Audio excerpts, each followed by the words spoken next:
పర్యాటక నగరం విశాఖ ఉక్కపోతతో ఉడికిపోతోంది. భానుడి బగబగలతో ప్రజలు మండిపోతున్నారు. వేడిగాళ్లు ఉక్కిరిబిక్కిరి చేస్తున్నాయి. ఇప్పుడే ఇలా ఉంటే రోహిణి కార్తె సమీపిస్తున్న వేళ ఇంకా భానుడి ప్రచండం ఏ విధంగా ఉంటుందోనని జనం భయపడుతున్నారు. మరొకవైపు పర్యాటకులు ఎండలకు భయపడి బయటకు రావడానికే జంకుతున్నారు. సముద్ర తీర ప్రాంతం కావడంతో వాతావరణంలో తేమ ప్రభావంతో మరింత వేడిగా ఉంటుంది. సాధారణ ఉష్ణోగ్రతల కంటే ఉక్కపోతతో నగరవాసులు అల్లాడిపోతున్నారు. వైజాగ్లో ఎండల తీవ్రతపై మరింత సమాచారం మా ప్రతినిధి చిరంజీవి అందిస్తారు.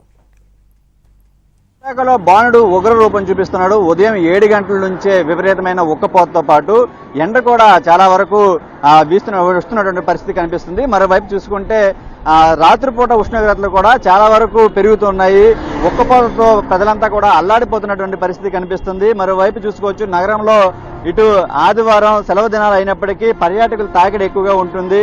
అలాంటి రద్దీ ప్లేసులు కూడా ఇటువంటి నిర్మానుష్యంగా చాలా వరకు మారుతున్నటువంటి పరిస్థితి. ఎందుకంటే ఎండలు ఆ విధంగా మండిపోతున్నాయి. ముఖ్యంగా రేపటి నుంచి రోహిణి కార్తె ప్రారంభం అవుతుంది కాబట్టి సుమారు 2 వారాల పాటు కూడా ఈ రోహిణి కార్తె ఎండలు ఉంటున్నాయి.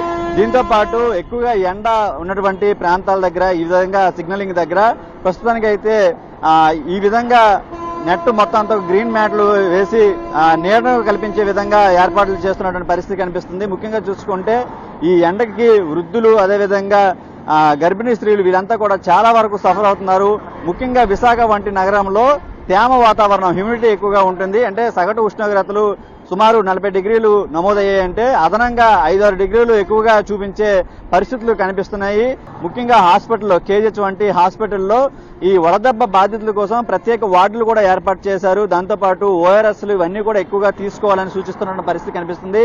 అత్యవసరం అయితే తప్ప వృద్ధులు ఎవరు కూడా బయటకు రావద్దంటారు. ఒకవేళ వచ్చినా సరే వెంట గొడుగు, అంటే ఎండ కిరణాలకు సంబంధించి డైరెక్ట్ గా నేరుగా పడకుండా, ఇటువంటి ఎండ బారిన పడకుండా జాగ్రత్తలు తీసుకోవాలని ప్రధానంగా చెప్తున్నారు. సాయంత్రం అయితే చాలు చల్లగాలి కోసం నగరవాసులంతా కూడా బీచ్ వద్దకు చేరుతున్నారు. ఎందుకంటే పగటిపూట ఉష్ణోగ్రతలు చాలా ఎక్కువగా ఉంటున్నాయి. రాత్రులు కూడా ఇళ్లల్లో ఉండలేని పరిస్థితి. ఎందుకంటే వేడి, ఉక్కపోత అంతా కూడా చాలా ఎక్కువగా ఉంటుంది. ఇటువంటి ప్రాంతాల్లో ఒక 2 రోజుల నుంచి చూసుకుంటే చాలా జిల్లా వ్యాప్తంగా, ఉమ్మడి విశాఖ జిల్లా వ్యాప్తంగా ఇటు విశాఖతో పాటు అనకాపల్లి, అల్లూరు జిల్లాలో కూడా సాయంత్రం అయితే ఈదురుగాలులతో వర్షం కాస్త ఉపశమనం కలిగిస్తున్నప్పటికీ పగలు మాత్రం వాతావరణం చాలా ఎక్కువగా ఉంటుంది. మరి రేపటి నుంచి రోహిణి కార్తె ఎండలు స్టార్ట్ అవబోతున్నాయి.